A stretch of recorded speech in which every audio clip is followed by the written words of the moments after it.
When you use the internet, what you're doing is using your computer to send information or requests for information to other computers. These computers that store and deliver information are examples of networking computers called servers. Here's an image of a technician who's examining a large network server. When you send an email, you are telling your computer to send a message to be stored on a mail server. When you read your own email, you're asking your computer to access messages that have been stored for you on a server. When you view a web page, you're using your computer to display a web document that somebody else uploaded to a web server. When you download media files from internet stores like iTunes, Amazon, or Google Play, information is copied from a server to your computer. Not quite all internet content is on servers, though. Peer-to-peer sharing software allows users to download files directly from each other's internet-connected personal computers rather than from a large central server. In either case, internet activity is the activity of machines sending information and information requests to each other. As we learned in previous lessons, every machine connected to the internet is affiliated with a unique IP address. When machines send information and information requests to each other, they send them to these IP addresses. And as we've seen in previous lessons, IP addresses are long strings of numbers. Computers have no trouble working with long, apparently random strings of numbers. But as you can imagine, we humans have trouble reading and remembering long strings of numbers like that. Think about it. How many IP addresses can you name from memory? I would guess that the answer is 0. And yet you probably request information from servers at various IP addresses every single day. So how do we use the internet without knowing the IP addresses of various servers? The answer is that we assign natural human language names to places on the internet. These natural names are called domain names. Both email addresses and web addresses are common examples of domain names. When you submit either an email address or a web address, your computer has to translate those domain names into numerical IP addresses. So when you punch in a web address, an email address, or any other domain name, how does your computer figure out what numerical IP address it should look for? The answer is that your computer must access a domain name service server, or DNS server for short. I'm going to show you what that looks like.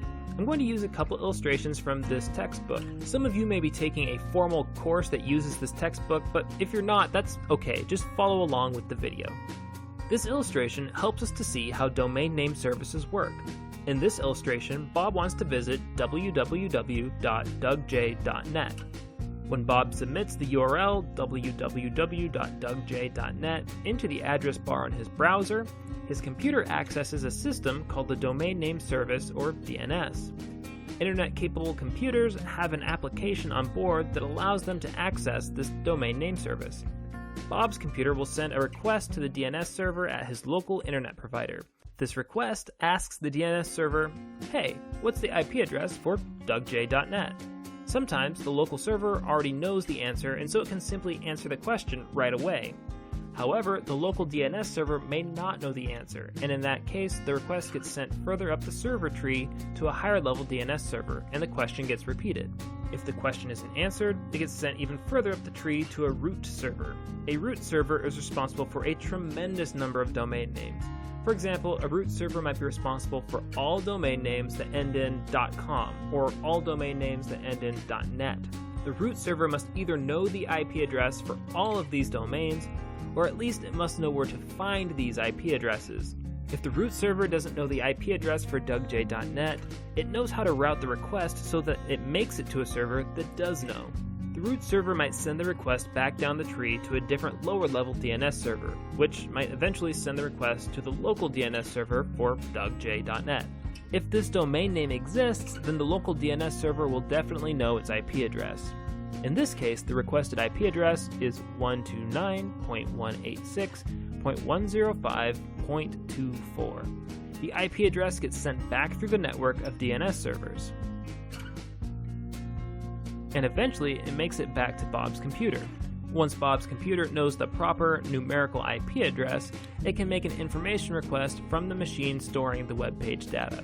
Bob's computer might now store the IP address for later use. Although it takes a while to explain the process of accessing an IP address from a DNS server, the computers involved carry out this operation so rapidly that we normally don't even realize that anything has happened. Okay, that's how DNS servers help coordinate IP addresses.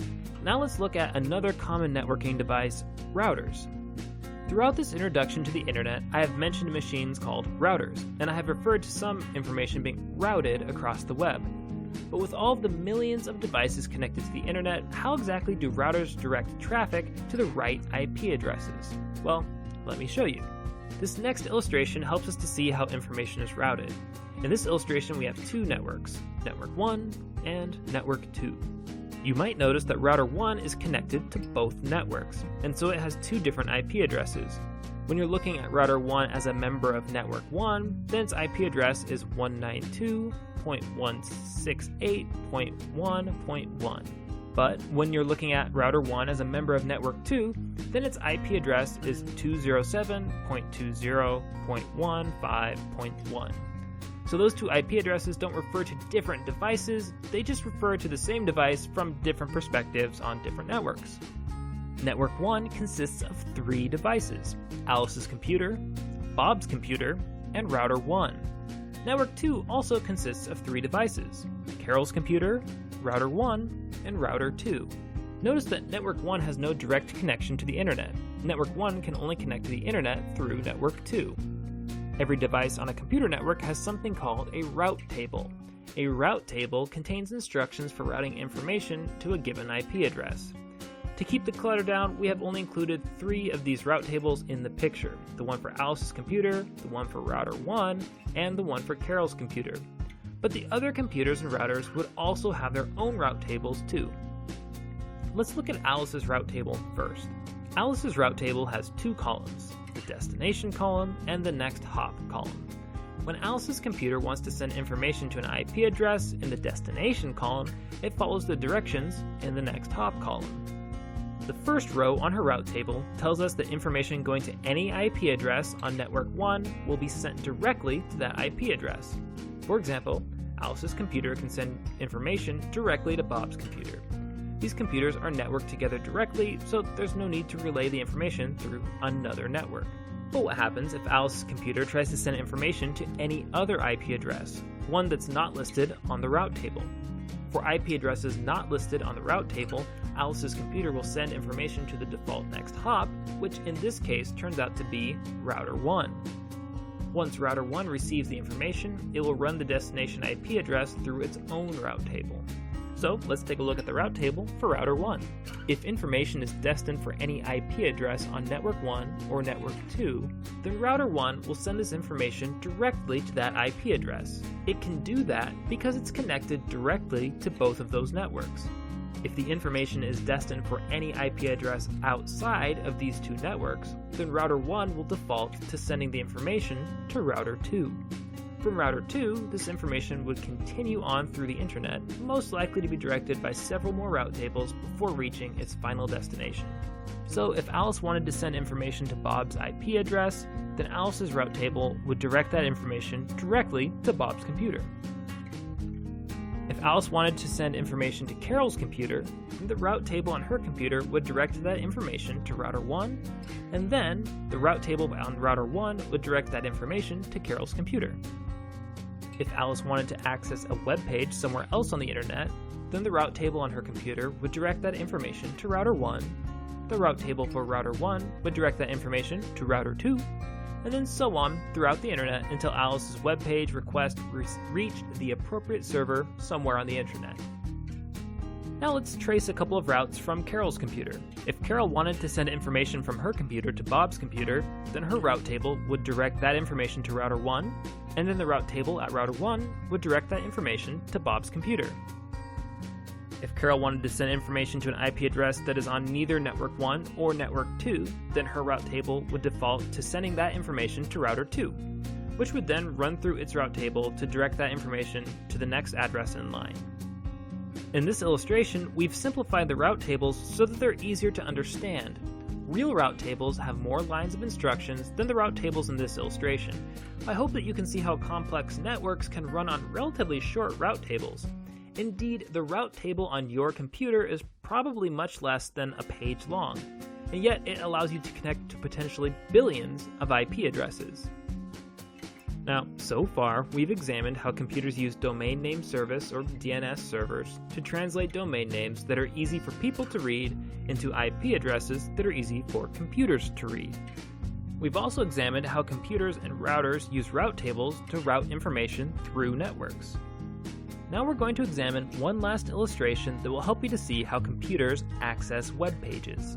Web pages are special documents that are stored on high-capacity computers called web servers. When you access a web page on your computer, you send an information request to the IP address of a server, and the server sends that information back to the IP address of your computer. Your computer's web browser allows your computer to display the web page. Web pages are highly flexible documents. They can display text, images, audio, video, and interactive programs like games. But what makes web pages really special is their ability to link to other web pages. That's why we call them web pages. They're connected together like a web. As you can see in the illustration, when Bob accesses www.dougj.net, his computer accesses the web server that hosts that website. The website, dougj.net, consists of a cluster of files that are stored on that computer. Each file contains all or part of a web page, which Bob can view in his web browser. The first page that comes up when Bob navigates to dougj.net will be the home page. Because of the interconnected nature of the web, this home page can link to several other web pages. Furthermore, any of these web pages could link to any other page on the web. So a link at dougj.net could make Bob's computer request the home page for www.anothersite.net. And then Bob might begin exploring the various web pages associated with anothersite.net. In all probability, the web document files for anothersite.net would be located on a completely different server than the files associated with dougj.net. Indeed, these servers could be on opposite sides of the globe. But if Bob has a good internet connection, he can browse through those web documents stored on servers thousands of miles apart more quickly than he could browse through a book on the other side of his office. This is all thanks to the lightning quickness of electric signals and the shrewd networking techniques that we've been describing in these lessons. Okay, that's all for now on the internet. I hope that it's a little less mysterious now than it was before. Now, this course isn't intended to make you a networking wizard, but we hope that if you have a clearer mental picture of what the internet is and how it works, then you'll be better prepared to understand how the internet plays into different security issues. In the next lesson, we're going to begin learning about passwords, which are very important for cybersecurity.